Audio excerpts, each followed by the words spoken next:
신약이 등장하기 전에 이제 이스라엘의 정치적인 또 종교적인 그리고 문화적인 그런 상황들을 말씀을 드렸는데요.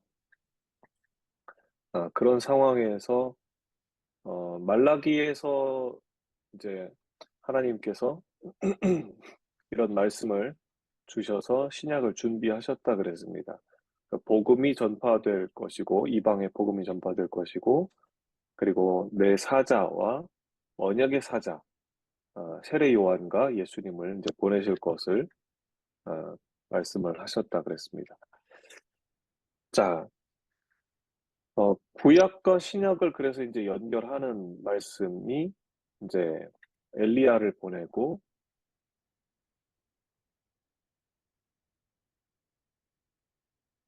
엘리야를 보내고 그리고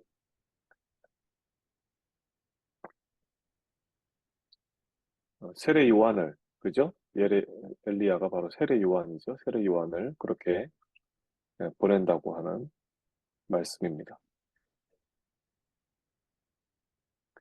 자, 신약의 세계 이 지도는 참고하시면 되겠고요. 어, 그, 결국 바울이 나중에 이제 이 지역을 쭉 이제 전도를 하게 되는 거죠. 이렇게 로마까지.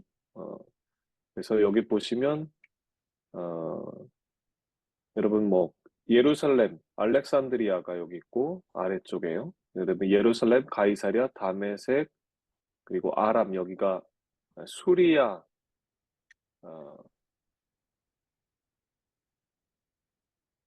수리아 안디옥이고요.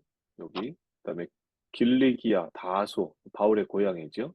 그리고 갑바도기아, 갈라디아, 비두니아와 본도, 여기 아시아, 밤빌리아, 루기아, 예, 그리고 여기 이제 마게도니아, 트라키아, 여기 이제, 예, 마게도니아, 트라키아, 어, 달마디아, 여기 이탈리아, 로마, 이렇게 되겠습니다. 그리고 구브로가 있고, 키프로스 섬이고요. 그레데, 요런 이제 섬들도 우리가 좀 알고 가면 좋겠습니다.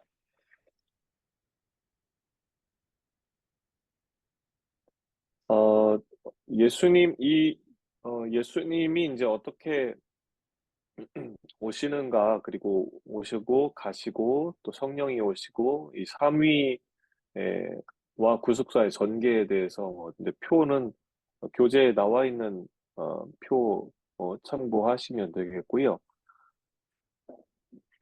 음, 이제 앞으로 그 사복음서에 대한 얘기가 진행이 되는데 예수님의 생애에 대한 그 이야기를 연대기로 전기화해서 순서적으로 그렇게 읽어가게 되겠습니다. 그래서 그 순서는 학자들마다 좀 다소 차이가 있는데, 통큰통독에서 사용하는 이 복음서의 시간 분석은 신약학자 오르빌 다니엘 박사님의 이 Harmony of the Four Gospel의 두 번째 버전을 이제 사용을 하고 있습니다. 이 오르빌 다니엘 이분도 연대와 날짜는 이제 추정한 수치다 이렇게 밝히고 있습니다. 그런 정도 이해하시고 보시면 되겠고요. 성부의 계획, 구약에서 이제 성부의 계획이 있고 그리고 예수님께서 오시고 성육신 하셔서 탄생을 하시죠. 여기 그리고 이제 성자의 성취, 예수님께서 오셨고 그리고 하늘과 땅에서 버리시고 그리고 종의 자리를 자처하시고 죽으시고 그리고 이제 가시고 어, 그리고 이제 오순절이 되어서 성령으로 다시 오시고 그래서 하늘에서 예수님께서 하나님으로부터 높임 받으시고 성령의 인도함을 받은 성도들의 이제 찬양을 받으시고 이게 성령의 인도함을 받으면서 이제 교회가 이루어지는 거죠. 사도행전 계시록이 그래서 진행이 되는 겁니다. 구약, 신약, 그리고 사도행전 이렇게 보시면 되겠습니다. 자,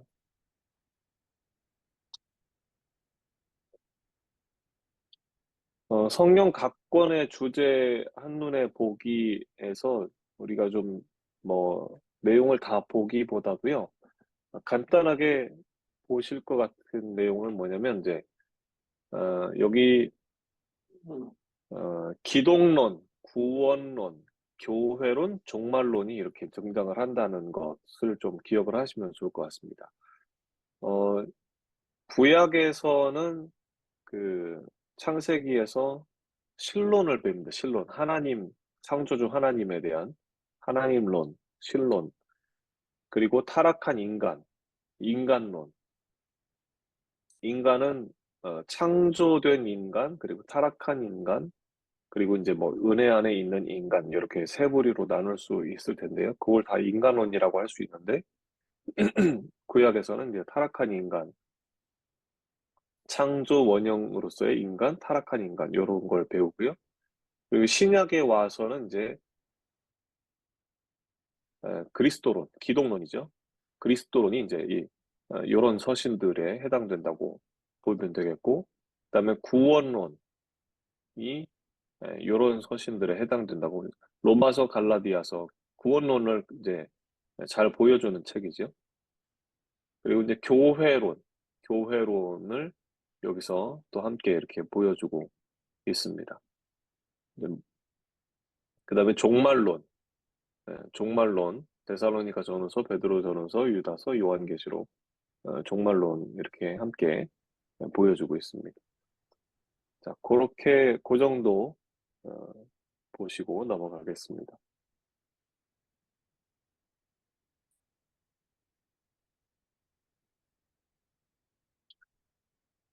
네, 요것만 보실까요? 복음서가 칭의적이며 하나님 나라의 임재와 성취라면 서신서는 그 하나님 나라를 이루어가는 성화적 삶의 길을 제시하시는 것이고, 계시록은 하나님 나라의 완성을 통한 영화에 이르는 길을 보여주는 의미를 갖는다고 볼 수 있다. 네.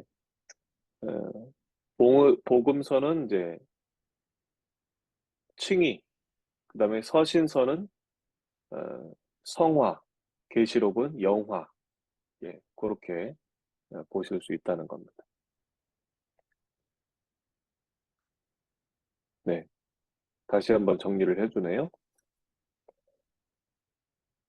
복음서 칭의, 사도행전, 서신서, 성화, 계시록, 영화, 예, 성자 하나님의 사역과 성령 하나님의 사역, 성부 하나님의 최종 사역 이렇게 크게 그렇게 볼 수 있다 하겠습니다.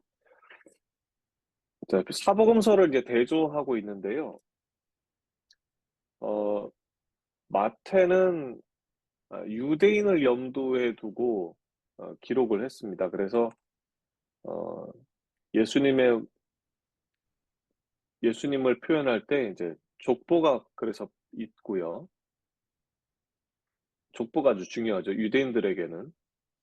그리고 아브라함의 후손이면서 다윗의 자손으로 오시는 메시아라고 하는 것을 이제 선명하게 보여줘야 되니까요. 어, 그리고 유대인의 왕이라고 하는 것을 강조하고 있습니다. 왕. 자, 그리고 이제 마가복음은 어, 이 바나바의 조카인 마가인데요. 나중에 베드로의 수행원으로 일을 했죠. 그리고 복음을 정리를 했는데 이방인 어, 로마 사람들을 대상으로 이제 기록을 했습니다. 족보보다 중요한 것이 예수님의 삶이고 또 종의 모습이고 그런 것이기 때문에 섬기러 오신 예수님을 강조를 했습니다. 종의 모습을 그래서 보여준 것이죠. 그래서 족보가 없고 그 다음에 이제 누가 복음 같은 경우는 어, 이 헬라 문화와 사고방식을 가진 사람들을 위해서 기록을 했는데요. 그래서 여러분 누가가 의사지 않습니까? 의사 누가가 이제 아주 지성인과 학자, 철학자 등 교육을 많이 받은 사람들에게 관심이 예, 있었습니다. 그래서 누가는 어, 재밌는 것이 저자가 누구냐, 기록 경위가 어떻게 되느냐, 또 수신자 등의 뭐 글 쓰는 목적을 밝히면서 이야기를 시작을 합니다.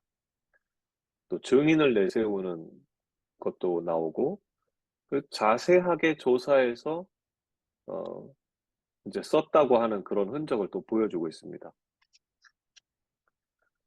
어, 그러니까 자세하게 조사를 하니까 또 족보도 조사를 했는데요. 여기 어, 다윗의 아들 나단의 계보로 추적을 했는데 이 마태 족보와 조금 차이가 있는 것이 요셉 계열을 마태는 요셉 계열의 족보로 썼고 누가는요 마리아 계열의 족보를 썼습니다. 그리고 이제 족보를 쓰면서도 누가 같은 경우는 하나님까지 아담 위에 하나님까지 이렇게 썼고요. 마태에서는 어, 이 아브라함부터 썼습니다. 그런 부분에서 좀 차이가 있습니다. 자, 그리고 이제 요한복음은 모든 인류를 위해서 기록되었다고 할 수 있겠는데요. 요한은 예수님의 모습 가운데 특별히 하나님의 아들이신 예수님을 가르쳐 주려고 했습니다. 그래서 하나님 아들 하나님이다. 이제 이렇게 언급을 하고 있고 어, 이제 하나님은 이제 족보가 없으니까 여기 족보가 나오지 않고요. 그리고 이제 기적을 어, 담아놨죠. 근데 시간, 공간, 죽음 또 이런 것들을 다 초월하는 그런 예수님을 그려주고 있습니다. 그래서 7가지 특별한 특징적인 기적을 담아놨어요.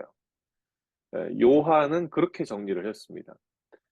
그래서 예수님께서 하나님의 아들, 하나님이심을 보여주고자 했습니다. 그리스도의 신성도 그래서 여기서는 강조가 되고 있습니다. 그래서 다른 마테, 마가, 누가 복음과는 요한 복음이 조금 차별적이다 이렇게 보고 있습니다. 어, 마테, 마가, 누가에서는 이제 공관 복음, 예수님의 인성이 좀 강조된 듯한 그런 이제 모습으로 나오고 요한 복음은 그리스도의 신성이 강조된 듯한 그런 모습으로 나오고 있다고 하는 것이죠. 자, 그리고 이제 예, 주요 사역지도 갈릴리 지방 가버나움으로 마테, 마가, 누가 나오고 요한은 예루살렘으로 나오고 있습니다. 네, 복음 시대입니다. 어, 사도행전이 사실은 이제 이 신약에서는 굉장히 그 비중을 차지하고 있는 것이 어, 나머지 서신서들을 커버하는, 특별히 바울 서신서들을 이제 전체적으로 커버하는 그런 역할을 합니다. 그래서 사도행전 사이사이에 서신들이 다 이렇게 자리를 하고 있습니다. 바울의 1차 전도 여행 때, 또 2차 전도 여행 때, 3차 전도 여행 때, 또 4차 전도 여행, 로마 여행 때, 이렇게 이제 기록이 언제 기록이 됐느냐에 따라서 이렇게 이제 배치가 될 수 있겠다고 하는 것이고요. 예, 야고보서, 베드로 전후서, 히브리서, 유다서, 요한 1, 2, 3서, 계시록은 이제 그 이후에 됩니다. 그래서 자, 이렇게 오늘 이제 살펴보는 내용이었습니다. 다 살펴보기는 쉽지 않을 것 같아요. 오늘 보니까요. 자, 예수님의 생애 요 표는 이제 교재에 나와 있는 표 참고하시면서 어, 보시면 되겠고요. 어, 네, 총 예수님의 생애를 볼 때 이제 총 12부로 이렇게 보실 수 있겠다 하는 것입니다. 자, 예수님 탄생, 공생의 시작, 갈릴리, 유대, 사마리아 사역, 갈릴리 대사역, 갈릴리 지역 밖에서의 제자 훈련, 예수님 후기 유대 지방 사역, 베레아 지방 사역, 예루살렘 마지막 사역, 제자들과 마지막 시간을 가지고 그다음 십자가 대속 사역, 부활 승천 이렇게 되겠습니다. 자, 말라기에서 이제 엘리야가 온다는 예언의 세례 요한의 탄생으로 이제 성취가 되는 거죠.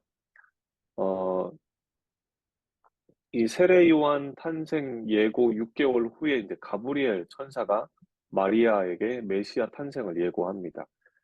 당시 유대 결혼 풍습에 혼인이 성사되기까지 3단계 과정이 있었는데요. 여자 나이 12세가 되면 약혼을 하고 13세가 되면 결혼의 전 단계인 정혼을 합니다. 이 정혼은 법적 부부로 인정이 되는데 합방은 금하고 있습니다. 이때 아이를 가지면 간음에 해당됩니다. 이 당시의 간음은 율법에 따라서 이제 돌로 쳐 죽였죠.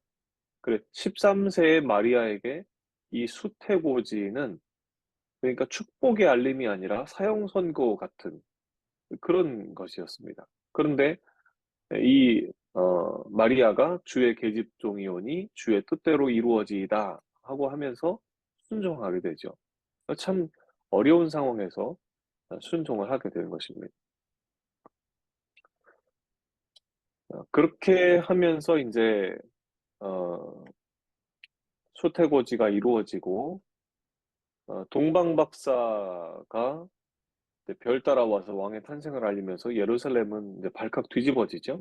그러니까 미가의 예언에 따라서 베들레헴에서 예수님 메시아가 나신다. 어, 그래서 이제 동방박사가 베들레헴에 가서 경배한 후에 동방박사들이 이제 이상한 꿈을 꾸고 헤롯에게 다시 돌아가지 않고 다른 길로 이제 집으로 돌아갑니다.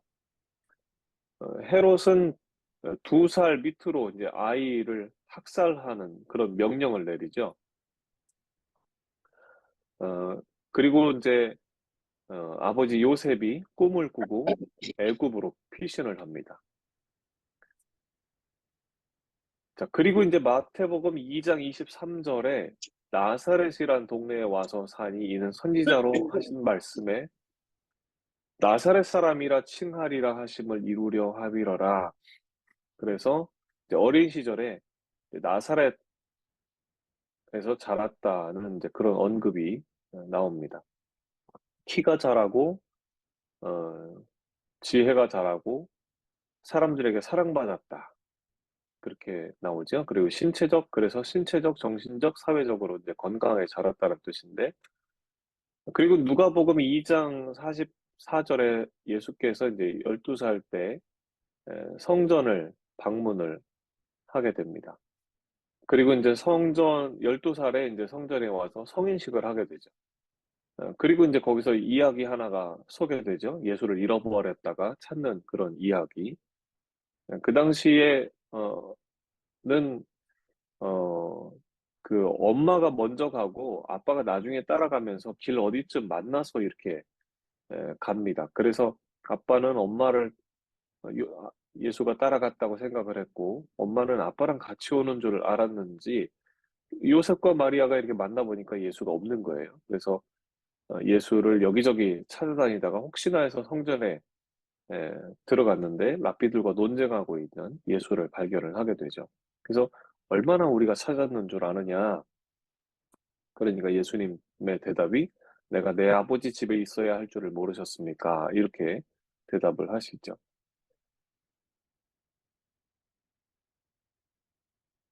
자, 예수님이 이 땅에 오신 이유는 어, 양으로 도둑이 오는 것은 도적질하고 죽이고 멸망시키려는 것뿐이 내가 온 것은 양으로 생명을 얻게 하고 더 풍성히 얻게 하려는 것이라. 그러니까 생명을 얻는 것뿐만 아니라 더 풍성한 것을 우리에게 주시도록 그렇게 오셨다 하는 말씀이죠. 선지자 이사야의 글을 이제 인용을 해서 누가복음에 기록한 것인데, 어, 가난한 자의 복음을 전하게 하시려고 내게 기름 부으시고 나를 보내사 포로된 자에게 자유를 눈먼 자에게 다시 보게 함을 전파하며 눌린 자를 자유롭게 하고 주의 은혜의 해를 전파하게 하려 하심이라 하였더라. 그러니까 은혜의 해가 바로 이제 예수님이 오셔서 하나님 나라가 가까이 왔다라고 하고 말씀하시는 그런 해를 말하는 것이죠. 그래서 은혜를 이제 우리에게 주시는 그런 말씀이 되겠습니다.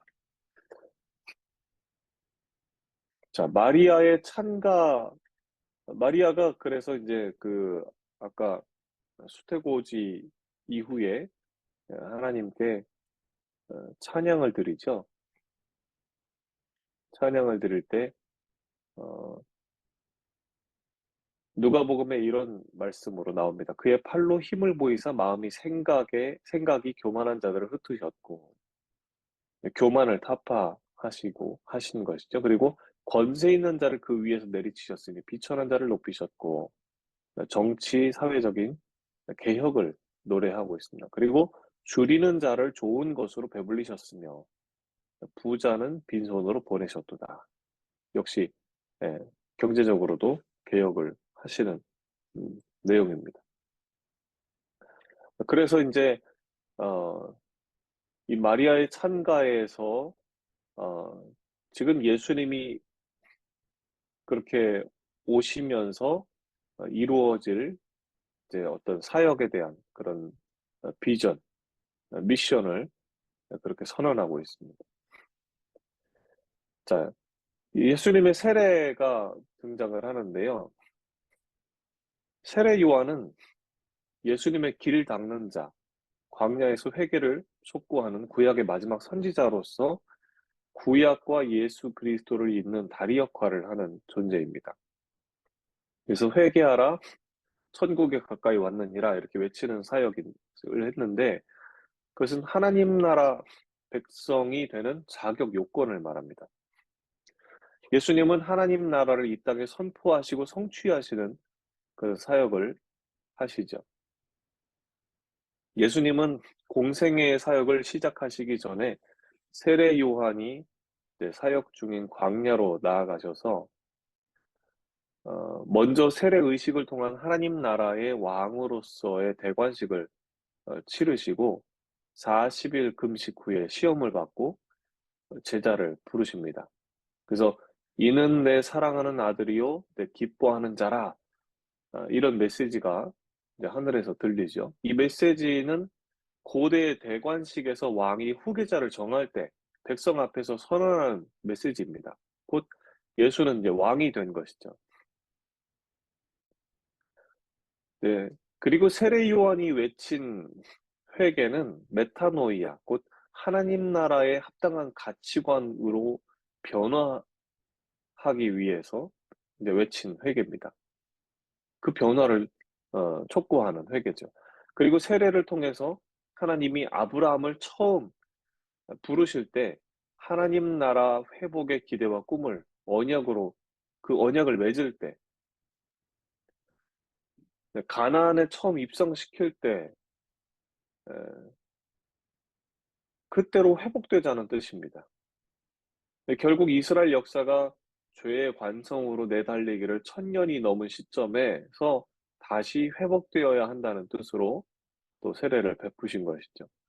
그러니까 왜 예수님은 세례를 받으셨는가 할 때 모든 세례는 죄를 회개하는 것인데 예수님이 받으신 세례는 이제 죄와 상관이 없습니다.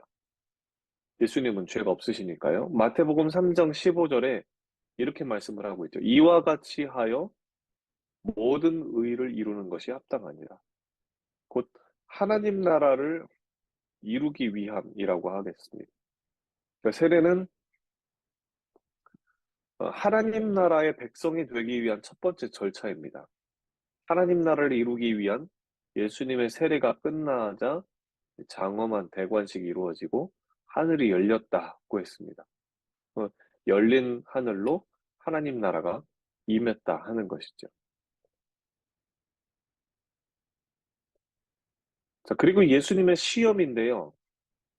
어, 하나님 나라의 회복은 영적 싸움 없이는 불가능합니다. 예수님의 광야 시험은 구속사적으로 중요한 의미가 있는 사건인데, 창세기 3장 15절에 원시복음에서 말하는 그 사탄과의 전쟁을 보여줍니다. 사탄에게 치명타를 입히는 여자의 후손을 나타냈습니다. 아담은 먹는 유혹을 이기지 못했죠.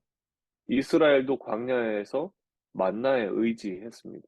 예수님은 먹는 유혹, 돌로 빵을 만들라 하는 그 유혹을 말씀으로 물리치시고, 그래서 예수님께서는 이 시험에서 사탄에게 결정타를 날리신 것이죠. 그래서 창세기 3장 15절을 이제 성취하는 그런 어, 이야기가 바로 예수님의 시험에서 보여지고 있다 하겠습니다. 신명기 8장 3절에도 이런 말씀이 있습니다. 너를 낮추시며 너를 줄이게 하시며 또 너도 알지 못하며 내 조상들도 알지 못하던 만나를 내게 먹이신 것은 사람이 떡으로만 사는 것이 아니요 여호와의 입에서 나오는 모든 말씀으로 사는 줄을 내가 알게 하려 하심이니라. 그 예수님도 말씀으로 물리치셨고, 그래서 우리가 말씀으로 우리가 산다, 사는 길이 있다 하는 것을 예수님께서 가르쳐 주신 것이라고 하겠습니다. 예수님의 시험, 마태복음과 누가복음이 조금 이제 차이가 있는데요. 뭐 큰 차이는 없지만, 마태복음은 시간 순서에 관계없이 시험의 성격에 따라 점층적으로 기록을 했다고 볼 수 있고, 누가복음은 시험 성격보다는 순서에 따라 사실적으로 기록했다고 볼 수 있습니다. 어, 시험의 성격은 이제 삶의 전 부분을 총망라한 포괄적 총체적인 시험이었다.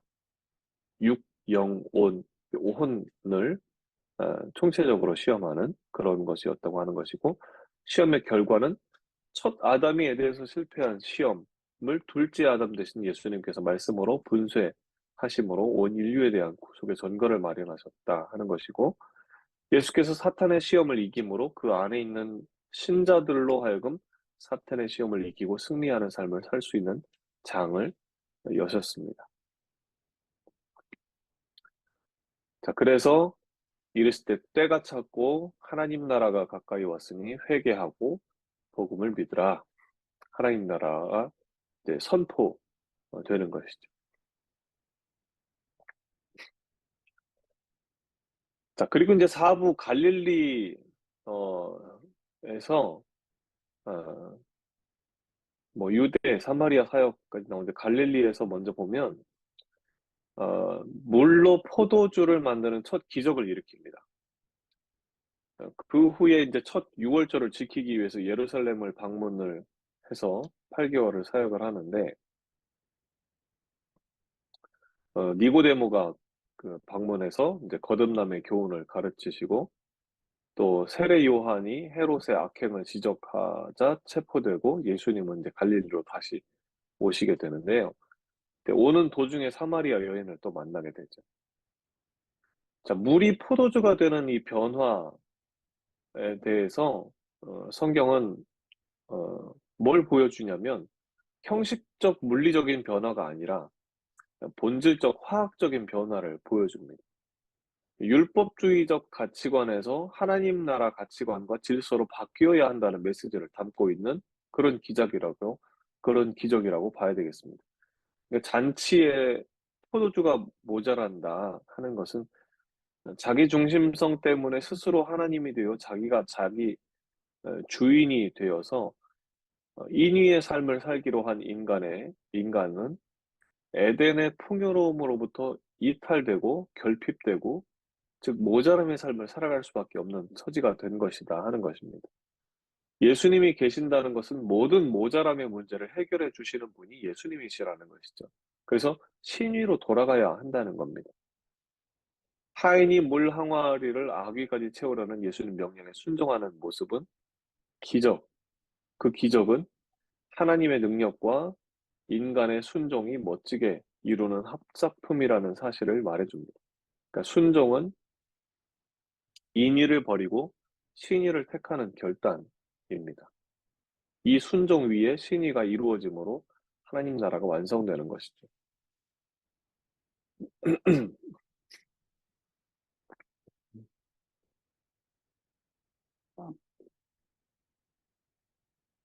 자, 비교되는 성경이 바로 이제 요한복음 5장의 베데스다 연못의 38년 묵은 병자의 대답입니다. 주여 물이 움직일 때 나를 못에 넣어주는 사람이 없어 내가 가는 동안 다른 사람이 먼저 내려가나이다. 이건 이제 핑계를 되는 거죠.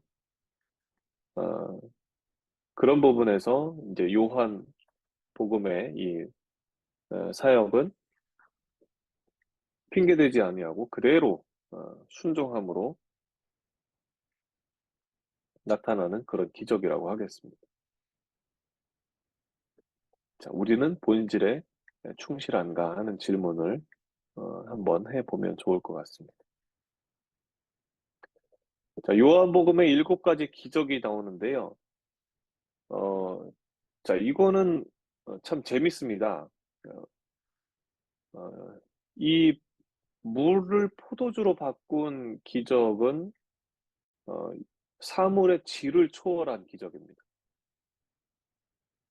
그 다음에 왕의 신하의 아들을 고쳤습니다. 이 왕의 신하의 아들을 고칠 때 어, 왕의 그 왕이 이제 자기 신하의 아들을 고쳐달라고 다른 그 종을 보내죠. 그래서 예수님께 고쳐달라고 예수님이 이제 가겠다고 하니까 오지 마시고 말씀만 해달라 이렇게 되죠. 그래서 예수님이 말씀하자 공간적으로 거리가 있는 그 신하의 아들이 이제 그 시간에 바로 고쳐집니다. 그래서 공간을 초월하는 그런 기적인 것이고, 그다음에 베데스다 연못의 병자를 에, 고친 것은 이 사람이 이제 38년 된 병자란 말이죠. 38년 된 병자는 병원에 가면은요 만성이라고 못 고친다고 그럽니다. 어, 그래서 이것은 시간을 초월하는 기적이다. 이렇게 말씀드릴 수 있겠고요. 그 다음에 오병이어의 기적은 사물의 양을 초월하는 기적이죠. 예, 오병이어로 5천 명을 먹인 기적이니까요. 그 다음에 물 위를 걷고 풍랑을 잠잠하게 하심. 이것은 자연 법칙을 초월하는 기적이죠. 그리고 날 때부터 맹인이 된 사람을 고쳤다고 하는 것은 이제 타고난 운명을 초월한 기적이고 죽은 나사로를 살리신 것은 죽음을 초월하는 기적이죠. 자, 그렇게 해서 이 기적의 의미를 또 담아놨습니다.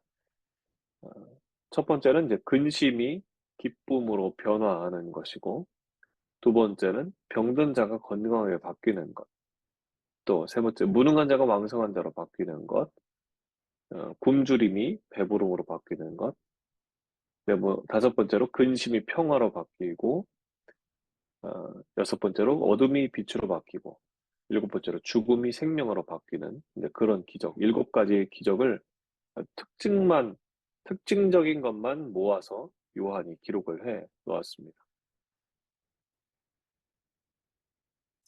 기적의 공식과 기적을 일으키는 이유, 이 기적은요,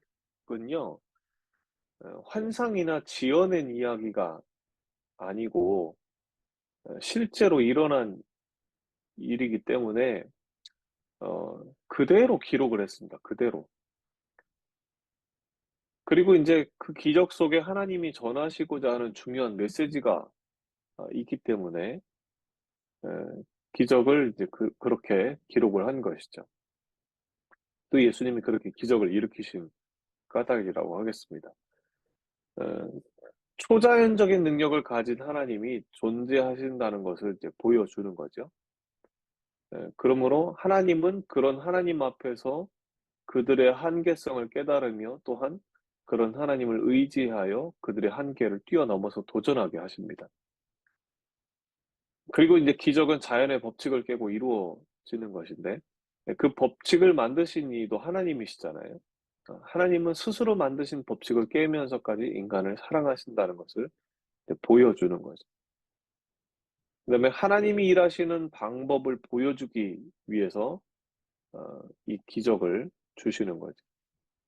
이성이나 한계를 뛰어넘는 방법으로 일을 하시는 것이고, 그리고 이제 그 기적은 오늘날 인간 각자의 삶 속에 일어날 수 있다고 하는 사실을 믿게 하기 위함입니다.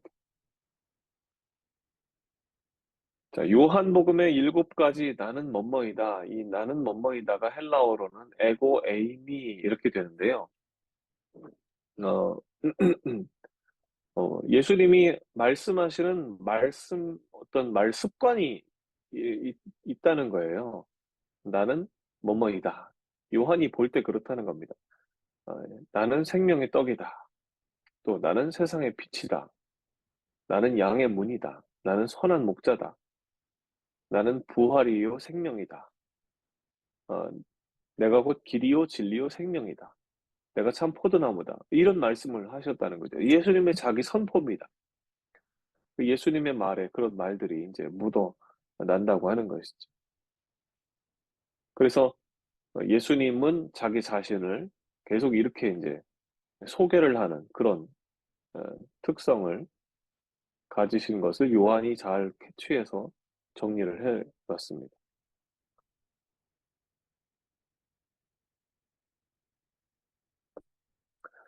유대로 가셨을 때는 어, 이제 니고데모가 예수님을 찾아오죠. 밤중에 어, 다 뭐 잠자고 그리고 다 퇴근하고 이제 들어가려고 할 때, 이 니고데모 이야기는 그 요한복음에만 나옵니다. 그러니까 요한이 목격을 했던 것 같고, 그 요한이 요한복음에다가 기록을 한 것 같습니다. 그래서 요한이 맨 늦게까지, 요한은 항상 부지런한 사람이어서 요한이 맨 먼저 나오고, 그다음에 맨 늦게까지 뒷정리하고, 그리고 집에 들어가는 사람인데, 들어가려고 하는데 이걸 본 거죠. 그 니고데모에 와서 어, 질문을 하는 겁니다. 그래서 이제 거듭남에 대한 이야기를 예수님은 말씀을 하셨죠. 거듭나야 된다. 그러니까 그러면 엄마 뱃속에 다시 들어갔다 나와야 됩니까? 그렇게 얘기를 하니까 물과 성령으로 거듭나야 된다. 그렇게 이제 이야기를 하면서 음, 바람이 불면 나뭇가지가 흔들리는 것처럼 거듭난 사람은 그런 변화가 있다. 그런 이야기를 하면서 니고데모와 예수님이 그렇게 진지하게 이야기가 오고 갑니다. 성령으로 난 사람은 이와 같다. 이렇게 결론이 나죠. 예수님은 니고데모의 이야기를 들으면서 굉장히 니고데모와 같이 그렇게 고민하는 사람이 있다고 하는 것에 대해서 특별히 니고데모는 관원 중에 하나였다고 그러잖아요. 그런 인물이 이렇게까지 고민한다고 하는 것에 대해서 굉장히 놀라워했을 것이다. 이렇게 봅니다. 어, 그 하나님 예수님의 위대한 사랑이죠. 그렇게 사랑하고 또 어, 귀하게 여기셨을 것이라고 봅니다. 자, 그리고 이제 사마리아로 가서는 어, 이제 사마리아 여인에게 이제 물 이야기를 하면서 어, 영생에 대한 이야기로 이제 어, 아주 굉장히 비약적으로 이렇게 대화가 오고 갑니다. 어, 근데 여기 보시면 재미있는 것이 그 요한복음 4장에 어, 예수님께서 어, 찾아오시고 그리고 예수님께서 이제 그 여인으로 하여금 갈망을 일으키게 하고 그리고 회개의 과정을 지나서 예배의 과정으로 그다음에 세상으로 나아가는 그런 과정으로 이렇게 나아가는 것을 볼 수가 있습니다. 그래서 모이는 교회와 흩어지는 교회를 좀 같이 보여준다고 하겠는데요. 여기 보시면 1단계로 먼저 예수님이 찾아오셨죠, 사마리아에.